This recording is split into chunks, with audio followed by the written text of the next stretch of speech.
expect it to be a great game. Bruce had his guys ready to go. To be down 17 with just over 10 minutes to go in the game, I couldn't be more proud of our guys. Second SEC championship in 3 years here. It was especially special tonight to do it in front of our fans. I mean, they were great tonight. I really want to thank our fans for all their support. They brought the energy. I thought it fueled our run there in the second half. We achieved a lot this year. I mean, we swept our in-state rival, which is a big deal around here. We went undefeated at home. It's not easy to do. Like I said, we won the SEC regular season. So we still got things we want to accomplish ahead of us. The guys have worked hard. I'm super proud of them. Charlie? Yeah, Coach, you talked about the fans. You guys are undefeated at home this season. Just what is it meant to play here, and how special has it been to play in front of these fans and to win all these games? These fans have been great since we've got here. I was really happy we were able to win this thing outright, do the celebration in Coleman. I mean, winning it 2 years ago was great, but you're on the road in a COVID environment at Mississippi State. Tonight was special, and we talked about it before the game. The under 8 timeout, we need to play a little harder. I said, we're not losing this game because we didn't play hard enough to win it. And our guys came out and played harder. So it was special to do it here at Coleman.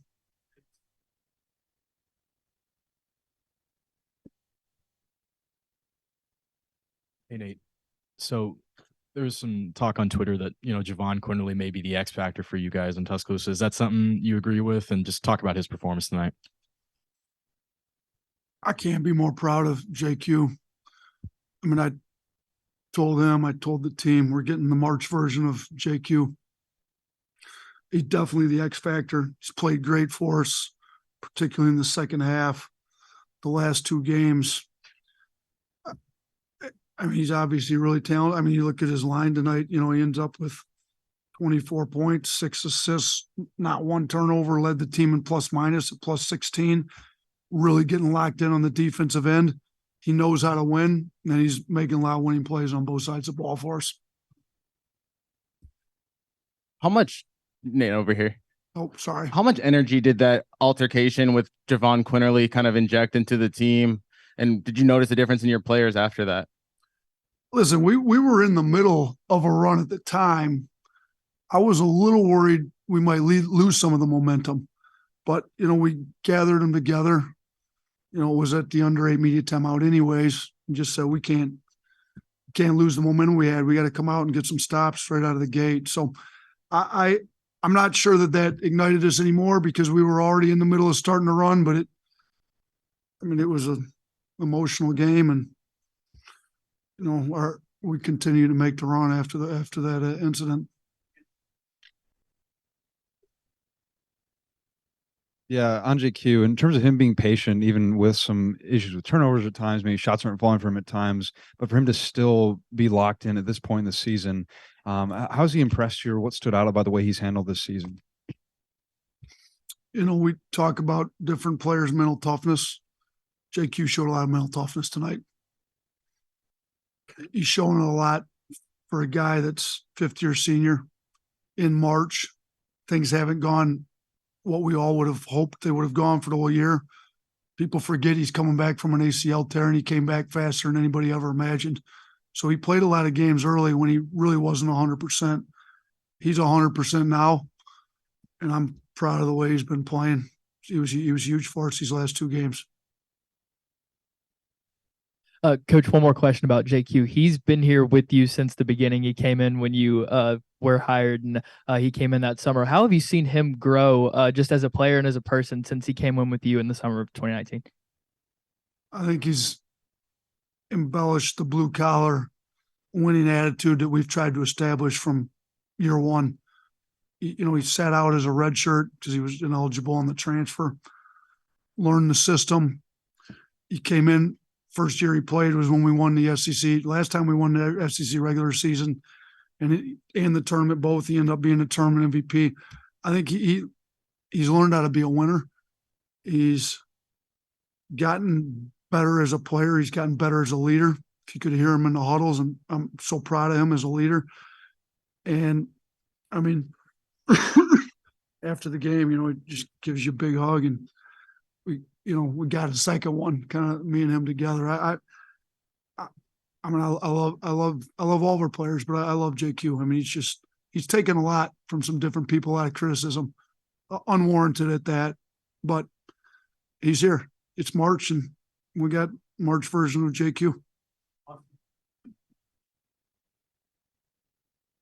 Yeah, coach. I mean, all the stuff your team's been through this year, especially the last couple of months, what were the emotions like when that buzzer finally sounded?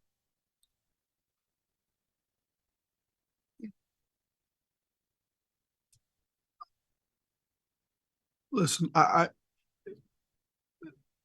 just couldn't be more proud of this group, to be honest with you. I mean, obviously it's a heartbreaking situation that's never lost on us, but kids have worked really hard. Winning the SEC is not an easy thing to do. I mean, look at the teams in this league. It's a great league. And I can't tell you how proud I am of this group this year. Brandon Miller, obviously not the best offensive night for him. How did he handle that? But on the same side, or on the flip side of that, was there any way that you're going to take him out of the game in the second half? It's a great question. I think I did take him out. Did I take him out in the second half? I didn't. Yeah. You know what? I took him out in the first half. He's been pretty good for us all year. So we're going to go with our guys at that point. Look, I'll say this. We chart the blue collar points. Brandon led the team. We had 90. We were down 10 in the blue collar points at halftime. We finished the game. We chart ours and team totals for Auburn. We finished the game up 15. So we flipped the whole thing by 25 blue collar points after halftime. Brandon led us with 23.5 blue collar points. He got the hard hat tonight.